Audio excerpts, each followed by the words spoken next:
দুনিয়ার কাউকে ভয় পাওয়ার কোনো কারণ নাই। আজকে আমরা পাপ করি, একজনের নামে আরেকজন সমালোচনা করি, গীবত করি, একটু ডাইনে বামে তাকাই দেখি যার নামে গীবত করতেছি ওই ব্যক্তিটা আশেপাশে আছে নাকি নাই, কথা কোন ঠিক না বেঠিক? ডাইনে বামে তাকাই, সে আছে নাকি, বা তার কোনো হিতাকাঙ্ক্ষী আছে নাকি, তার পরিবার পরিজনের কেউ আছে নাকি সাইডে ফাইডে? যদি শুনে তাহলে তো আমার 12টা বাজবো, ঠিক না বেঠিক? আমার আল্লাহ কই বান্দারে, দুনিয়ার কোনো বান্দারে আমি সাক্ষী রাখবো না। ওই জন্য দুনিয়ার কাউকে বই করার কোনো কারণ নাই। বই যদি করতে হয় তোমার অঙ্গ প্রত্যঙ্গকে বই করো, কারণ এই অঙ্গ প্রত্যঙ্গ কাল কঠিন হাসরের ময়দানে তোমার আমার বিপক্ষে সাক্ষী দিবে কি দিবে না। আল্লাহর জান্নাত যদি পেতে হয় আমল ছাড়া আল্লাহর জান্নাত পাওয়া যাবে না, নামাজ চাওয়া আল্লাহর জান্নাত পাওয়া যাবে না, রোজা ছাড়া আল্লাহর জান্নাত পাওয়া যাবে না। আমরা যদি পাপাচারের মধ্যে লিপ্ত হয়ে যাই, এই পাপাচার আমাদেরকে জাহান্নামের মধ্যে নিয়ে যাবে। জাহান্নাম ছাড়া কোনো কিছুই আমাদের পাওনা থাকবে না, ঠিক না বেঠিক? এই জন্য বাবা ওই দিনটাকে বই করেন, যেই দিন বিচার হবে, হাসরের মাঠ কায়েম হবে, আল্লাহর দরবারে আপনার আমার বিচার দিতে হবে কি হবে না, হিসাব দিতে হবে। আমার আল্লাহ তাআলা বলেন আল-ইয়াউমা নাখতিমু আলা আফওয়াহিহিম ওয়া তুকাল্লিমুনা আইদিহিম ওয়া তাশহাদু আরজুলুহুম বিমা কানু ইয়াকসিবুন।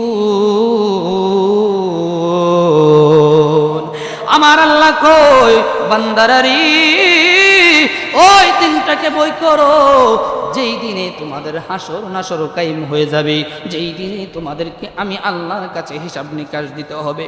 এ বান্দা শুনো, যেই দিন সূর্য মাথার অর্ধ হাত উপরে চলে আসবে, সূর্যের তাপে মাথার মাথার মগজটুকু টকবক টকবক করে জমিনের মধ্যে গলে গলে পড়বে, এমন একটা অবস্থা হবে রে, মানুষের পাপের অনুযায়ী ওই দিন হাসরের ময়দানের মধ্যে তাদের নিজেদের গাম দ্বারা কারো কারো হাঁটু পরিমাণ পানি হয়ে যাবে, কারো কারো কোমর পরিমাণ পানি হয়ে যাবে, কারো কারো বুক পরিমাণ কানো হয়ে যাবে, কারো কারো কানের নতি ওই নাকের ডগা পর্যন্ত পানি হয়ে যাবে।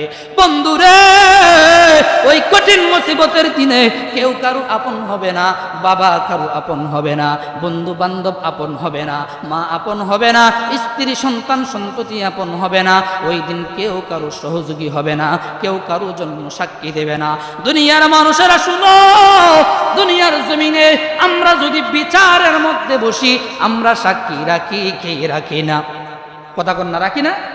এ মুখ ভাই আমার সাক্ষী আছে, সাক্ষী অনুযায়ী বিচার হয়, কথা কোন ঠিক না বেঠিক? কিন্তু হাসরের ময়দানে আমার আল্লাহ তাআলা দুনিয়ার কোনো ব্যক্তির সাক্ষী রাখবে না, আপনার বাবার সাক্ষী রাখবে না, ভাইয়ের সাক্ষী রাখবে না, মার সাক্ষী রাখবে না, স্ত্রীকে সাক্ষী রাখবে না, বন্ধু বান্ধবের সাক্ষী রাখবে না। যদি জিজ্ঞেস করি আল্লাহ কেন তাদেরকে সাক্ষী রাখবেন না, তাহলে কি আমাদের সাক্ষীর প্রয়োজন নাই? আমার আল্লাহ কই আছে রে, কিন্তু এর চাইতে স্ট্রং সাক্ষী আমি তোমাদের জন্য রাখবো। কারণ কি জানো নি রে, তোমার বাবার সঙ্গে যতটা সময় তুমি পার করছো, ততটা সময় তুমি ভালো করছো নাকি মন্দ করছো সে জানে, বাকি সময়ের খবর সে জানে না। তোমার স্ত্রীও যতটুকু সময় তুমি পার করছো ততটুকু সময়ের ভালো মন্দ জানে, এর বাহিরে কোনো কিছুই জানে না। এ দুনিয়ার মানুষেরা শুনো, দুনিয়ার যেই মানুষটার সাথে যতটুকু সময় তুমি অতিবাহিত করছো রে, ততটুকু সময় তুমি কি করলা ততটুকুই পর্যন্ত জানে, এর বাহিরে কোনো কিছুই জানে না। এই জন্য আমি আল্লাহ দুনিয়ার কোনো মানুষের সাক্ষী রাখবো না, আমি আল্লাহর সাক্ষী এর চাইতে হাজার হাজার গুণ বড় সাক্ষী হয়ে যাবে, এর চাইতে হাজার হাজার গুণ স্ট্রং সাক্ষী হয়ে যাবে।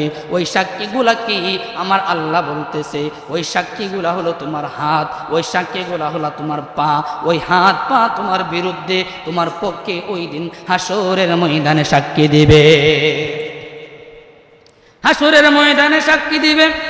বলতে পারেন হুজুর হাতের তো জবান নাই, পায়ের তো জবান নাই, এই দুনিয়ার জমিনে কোনোদিন দেখলাম না হাত কথা বলতে, কোনোদিন দেখলাম না পা কথা বলতে। আমার আল্লাহ তাআলা কই, ও দুনিয়ার মানুষেরা শুনো, কাল কঠিন হাসরের ময়দানে তোমাদের জবানের মধ্যে আমি তালা মাইরা দিব। কি মারবে? তালা যদি জবানের মধ্যে তাকে কথা বলতে পারবে নি। আমার আল্লাহ কই, বান্দারে তোমাদের জবান দ্বারা মিথ্যা কথা বের হবে, ওই জন্য আমি আল্লাহ জবানটার মধ্যে তালা মাইরা দিমু, তোমার অঙ্গ প্রত্যঙ্গের জবান খোলা খুইলা দিমু। তোমার পক্ষে বিপক্ষে কথা বলবে তোমার হাত, আর সাক্ষী দেবে তোমার পা। কথা বলবে কে? হাত। সাক্ষী দিবে কে? পা। হাত বলবে মাবুদ উমুকটা করছে, পা বলবে সত্য। পা কি বলবে? সত্য। করুণা ফরমানের হিসাব যখন নিতে চাইবে, ওই হাতের জবান খুলে দেওয়ার পরে হাত প্রথমে যেই বাক্যটা বলবে, বলবে মাবুদ তোমার এই নাফরমান বান্দা। কি বলবে? সাক্ষী দেওয়ার আগে বলবে তোমার নাফরমান বান্দা। রব্বুল আলামিন তোমার এই নাফরমান বান্দার অঙ্গ প্রত্যঙ্গ হওয়ার কারণে আজকে আমি জাহান্নামী হয়ে গেলাম। রব্বুল আলামিন তার অঙ্গ প্রত্যঙ্গ হওয়ার কারণে গো আমি সাক্ষী হয়ে গেছি। দুনিয়ার জমিনে রাত্র যখন অন্ধকার হয়ে গেছে, তোমার এই নাফরমান বান্দাটা পায়ে হেঁটে হেঁটে পাপ কাজের মধ্যে লিপ্ত হয়ে গেছে। এই হাত দ্বারা ইতিমের মাল আত্মসাৎ করছে, ভাই ভাইয়ের মাল আত্মসাৎ করছে। এই হাত দ্বারা আইল কাটছে, লাইল কাটছে। এই হাত দ্বারা কত অপকর্ম করছে। রব্বুল আলামিন আমি আজকে তার হাত হয়ে সাক্ষী দেই, তারে তুমি জাহান্নামের মধ্যে ফালাই দাও। আমার আল্লাহ রব্বুল আলামিন জাহান্নামী ফেরেশতাদেরকে বলবে, ও জাহান্নামের ফেরেশতারা শুনো, জাহান্নামের সেগল দ্বারা তারে বাইদা টাইনা টাইনা খেসরায়া খেসরায়া জাহান্নামের মধ্যে নিক্ষেপ করে দাও। আর যখন কোন মুমিন ব্যক্তির সাক্ষী নেবে, ওই হাতের জবান থাকবে, হাত প্রথমে সাক্ষ্য দিবে। তোমার এই মুমিন ব্যক্তি প্রথমে কি বলবে? তোমার এই মুমিন ব্যক্তি তোমার বন্ধু, তোমার বন্ধু। হাত বলবে মাবুদ তোমার এই মুমিন ব্যক্তির অঙ্গ প্রত্যঙ্গ হওয়ার কারণে আমরা বড় ভাগ্যবান হয়ে গেলাম। সুবহানাল্লাহ বলেন। কিভাবে ভাগ্যবান হইলা? হাত বলবে মাবুদ ওই লোকটা যখন রাত্র গভীর হয়ে যাইত, দুনিয়ার কিছু মানুষ পাপ কাজের মধ্যে লিপ্ত হয়ে যাইতো, আর এই লোকটা গভীর রজনীতে ঘুম থেকে জাগিয়া ওযু গোসল করে তাহাজ্জুদের নামাজে দাঁড়াই যাইতো, তোমার কুদরতি পায়ের মধ্যে সেজদা পড়ে যাইতো। আমি দুইটা হাতরে উত্তোলন করে তোমার জাহান্নামের কঠিন আযাব থেকে রক্ষা চাইতো। রব্বুল আলামিন এই হাত দ্বারা উনি ইতিমের মাথায় হাত বুলাই দিছে, পা দ্বারা মানুষের বিপদের কাছে সে আগায়া আগায়া গেছে। রব্বুল আলামিন এই হাত দ্বারা মানুষের উপকার করছে। পা বলবে সব সত্য, সব সত্য, সব সত্য। জোরে জোরে কন্যা সুবহানাল্লাহ। হাত বলবে মাবুদ আমি সাক্ষ্য দিলাম তোমার এই ব্যক্তিটা বড় আমলদার ছিল, বড় ভালো একজন বান্দা ছিল। এই বান্দাটারে তুমি জান্নাতবাসী করে দাও। এই জন্য বাবা বলি রে, দুনিয়ার কাউকে বই পাওয়ার কোনো কারণ নাই। আজকে আমরা পাপ করি, একজনের নামে আরেকজন সমালোচনা করি, গীবত করি, একটু ডাইনে বামে তাকাই দেখি যার নামে গীবত করতেছি ওই ব্যক্তিটা আশেপাশে আছে নাকি নাই। কথা কোন ঠিক না বেঠিক? পোলাপাইনগুলোর একটু চুপ করা। আমরা ডাইনে বামে তাকাই, সে আছে নাকি, বা তার কোনো হিতাকাঙ্ক্ষী আছে নাকি, তার পরিবার পরিজনের কেউ আছে নাকি সাইডে ফাইডে। যদি শুনে তাহলে তো আমার 12টা বাজবো, ঠিক না বেঠিক? আমার আল্লাহ কই বান্দারে, দুনিয়ার কোন বান্দারে আমি সাক্ষী রাখবো না। ওই জন্য দুনিয়ার কাউকে বই করার কোনো কারণ নাই। বই যদি করতে হয় তোমার অঙ্গ প্রত্যঙ্গকে বই করো, কারণ এই অঙ্গ প্রত্যঙ্গ কাল কঠিন হাসরের ময়দানে তোমার আমার বিপক্ষে সাক্ষী দিবে কি দিবে না।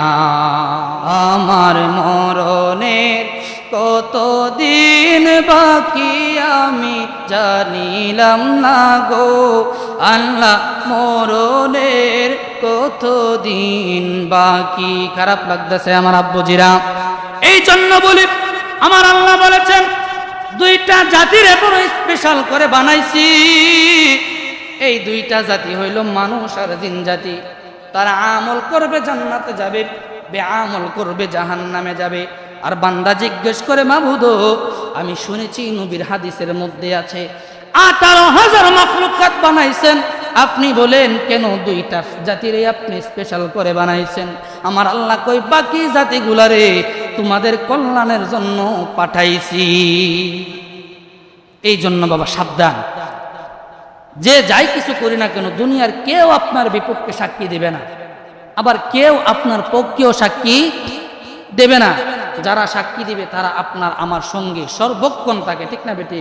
আমি ঘুমাইলেও সাথে থাকে, আমি সজাগ থাকলেও সাথে থাকে, আমি হাঁটলেও আমার সাথে থাকে, আমি পাপ কাজ করলেও আমার সাথে থাকে, নেক কাজ করলেও সাথে থাকে, থাকে কি থাকে না?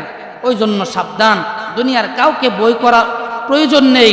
আপনি আমার মনের ভিতরে দিলের ভিতরে যদি এই আল্লাহর ভয় আর অঙ্গ প্রত্যঙ্গ সাক্ষী দিবে, এই বইটা যদি আমাদের ভিতরে ফিট হয়ে যায়, তাহলে দুনিয়ার জমিনে আমরা আর কখনো গুনাহ করতে পারবো না।